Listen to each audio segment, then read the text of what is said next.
بسم اللہ الرحمن الرحیم۔ جعفر صادق علیہ السلام ارشاد ہے بادروا احداثکم، اپنے جوانوں کو یوں ہی نہ چھوڑ دو، ان سے گفتگو کرو، ان سے دوستی کرو، ان کے ساتھ اٹھا بیٹھا کرو۔ یہ اس زمانے میں ارشاد فرمایا ہے جس زمانے کے جوان آسان تھے، آج کے جوان بہت مشکل ہو گئے ہیں۔ اس زمانے کا جوان چاہتا تھا اس کا باپ اس سے باتیں کرے، آج کا جوان چاہتا ہے باپ نہ بولے تو اچھا ہے۔ جتنا آپ اسے تنہا چھوڑ دیں اس کو اتنا زیادہ تنہائی پسند ہے۔ پہلے زمانے میں جوان سے اگر آپ نہ بولیں تو اسے محسوس ہوتا تھا، آج نہ بولیں تو وہ اپنا موبائل کھول کے مشغول ہو جائے گا، اس کو پرواہ بھی نہیں ہوگی۔ ہمیں سمجھنا ہے۔ امیر المؤمنین علی ابن ابی طالب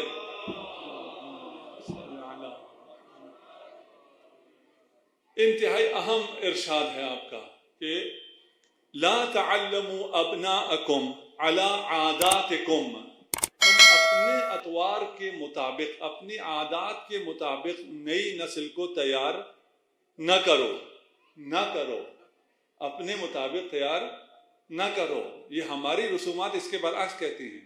ہماری رسومات کہتی ہیں کہ جو ہمارے رسومات ہیں ہم نے اسی کے مطابق اپنے بچوں کو تیار کرنا ہے۔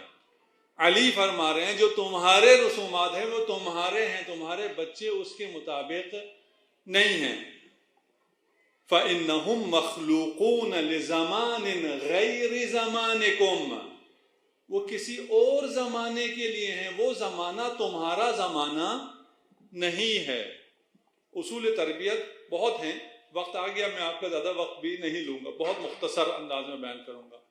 اصول تربیت میں سے پہلا اصل اس قول امام کے مطابق تغیر ہے، تبدیلی ہے۔ ہمارا نعرہ یہ ہے کہ ہمارے اقدار میں کوئی تبدیلی نہیں ہے، ہمارے اقدار وہی ہیں، ہماری تعلیمات وہی اہل بیت کی تعلیمات ہیں، ان میں کوئی تبدیلی نہیں ہے، لیکن تربیت کے اطوار میں، رسومات میں، ادوات میں، ٹولز میں تبدیلی ہے۔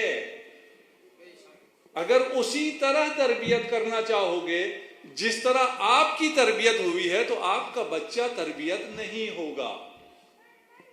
اس بات کو سمجھنے کی ضرورت ہے کہ جہاں پر اقدار ثابت ہیں وہاں ادوات متغیر ہیں۔ آپ نے زمانے کے لحاظ سے اپنے آنے والی نسلوں کی تربیت کرنی ہے، اور یہ تبدیلی اب اتنی زیادہ تیز ہو گئی ہے۔ پہلے یہ تھا کہ ہر نسل کے لیے مختلف طریقے تھے، اب آپ کے ہر بچے کے لیے مختلف طریقہ تربیت ہے۔ آپ کا بڑا بچہ جن باتوں سے صحیح ہوتا تھا، آپ کا چھوٹا بچہ اس سے نہیں ہونے والا ہے۔ اب اس کے لیے آپ کو اور باتوں کو سمجھنا ہوگا، آپ کو زمانے کو سمجھنا ہوگا، آپ کو سوشل میڈیا لٹریسی رکھنی ہوگی۔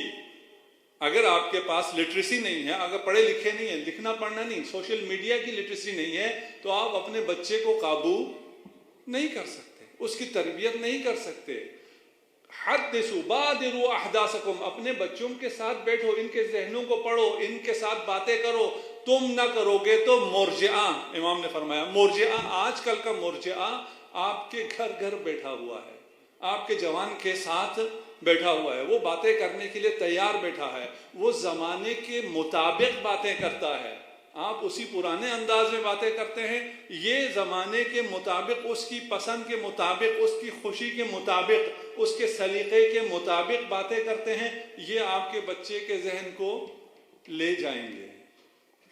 یہ بات اگر ہم سمجھ سکیں کہ اطوار مختلف ہیں، ایک زمانے میں ناراض ہو کر چھوڑ جائیں، اگر آپ سیر پہ جا رہے ہیں بچے کو چھوڑ جائیں اور آپ کو پتہ ہے اس کے دوستوں میں نہیں ہے، کزنس میں نہیں ہے، تو وہ پریشان ہوتا تھا۔ آج اگر آپ اس کو چھوڑ جائیں تو اس کی تو عید ہو جاتی ہے، وہ اپنا آن کر لے گا سوشل میڈیا، اس کو تو فکر ہی نہیں ہے، آپ کی ضرورت ہی نہیں ہے۔ آپ کی دعوتوں میں، انہی محفلوں میں بھی آپ کے جوان لے کے آئے ہیں آپ نے اگر ساتھ نہیں بٹھایا ہوا ہے تو وہ پیچھے باہر پارکنگ میں بیٹھ کے چیٹ کر رہا ہے، گفتگو کر رہا ہے، مزے کر رہا ہے.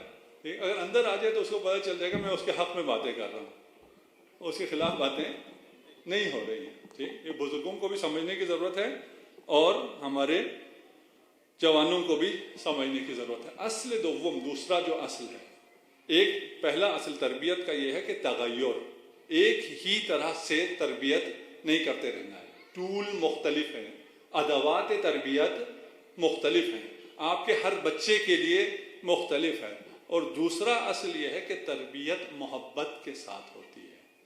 احادیث، بہت زیادہ احادیث ہیں، میں 2-4 احادیث آپ کے سامنے پیش کروں گا.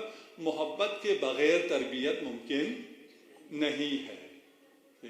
ہم جس زمانے کے تھے اور ہم سے پرانی جو جنریشن تھی، ان کو مارے بغیر تربیت نہیں ہو سکتی تھی. شاید اس زمانے میں بھی غلط تھا، صحیح نہیں تھا، لیکن پھر بھی وہاں کوئی نہ کوئی تربیت ہو جاتی تھی مار پیٹ سے، سختی سے. آج کے زمانے میں تو محال ہے کہ آپ سختی کے ساتھ تربیت کر سکیں. تربیت کا واحد راستہ محبت ہے.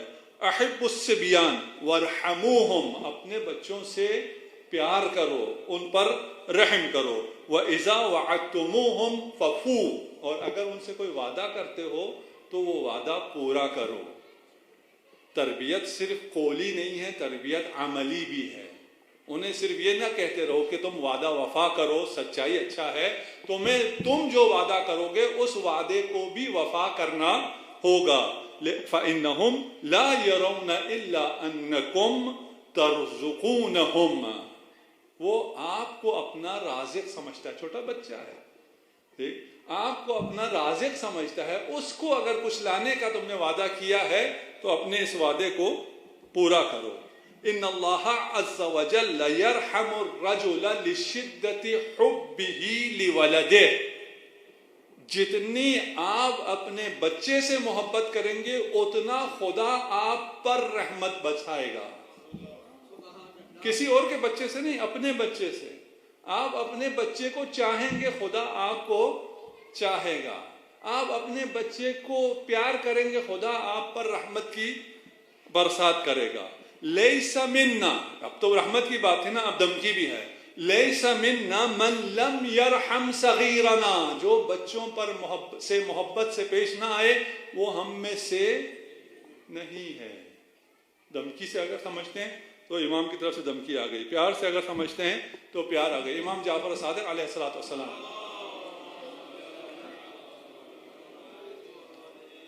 اکثروا من قبلة اولادکم فإن لکم بکل قبلة درجہ، اپنے بچوں کو زیادہ سے زیادہ چوما کرو، کس کرو. جتنا چومو گے اتنا درجہ تمہیں ملے گا.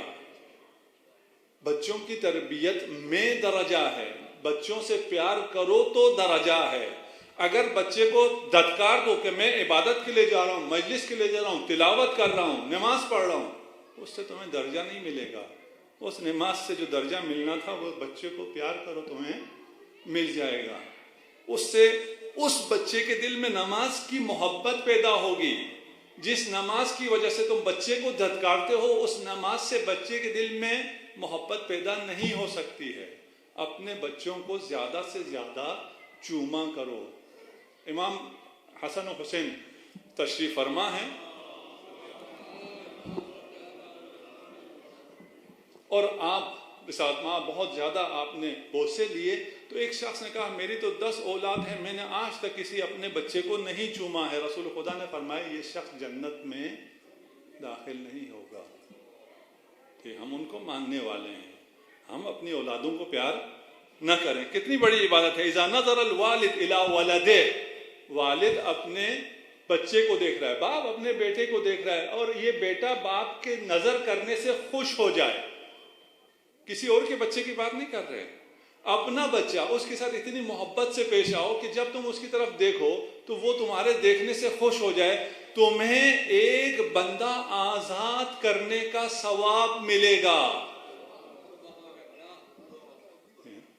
کتنا بڑا ثواب ہے، کتنا عظیم ثواب ہے. ہم میں سے کچھ جو خشک ماں باپ ہیں وہ عبادت کے موقعوں پر اپنے بچوں کو ٹھکرا دیتے ہیں. کیوں؟ ہم عبادت کرنے جا رہے ہیں، کوئی درجہ کمانے جا رہے ہیں. آپ کو درجہ نہیں ملے گا، لیس منا، یہ ہم میں سے ہے ہی نہیں. جو ہم میں سے نہ ہو، ہمارے فرش عذاب پہ آئے، اسے ثواب ملے گا. جو اپنا آئے گا اسے ثواب ملے گا. عبادت اس کی قبول ہوگی جو اپنا ہوگا. جو اپنا نہیں ہے اس کی عبادت بھی قبول نہیں ہے.